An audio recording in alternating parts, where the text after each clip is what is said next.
जय जगन्नाथ पिलाने साहित्यान चैनल को स्वागत।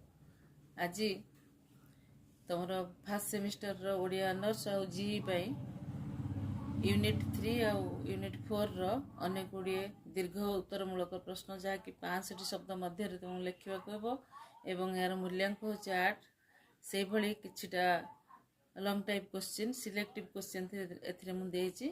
ए क्वेश्चन को तुम आलोचना करिवो एवं परीक्षा पे प्रस्तुत हो। जब तुम मनकर कौन सी क्वेश्चन बुझापी लिखार असुविधा हुए तो मत कमेंट कर मो चैनल को सब्सक्राइब कर शेयर कर। सब्सक्राइब कले तुम पाक नोटिफिकेशन सब जहाँ नुआ अपलोड मुझे करी तुम मैंने प्रथम पाइज। तेणु परीक्षा जो अल्प दिन अच्छी बर्तमान ये क्वेश्चन गुड़िक विषय टी आलोचना कले भल हे प्रस्तुत होगा तुम क्वेश्चन से मु अपलोड कर। धन्यवाद।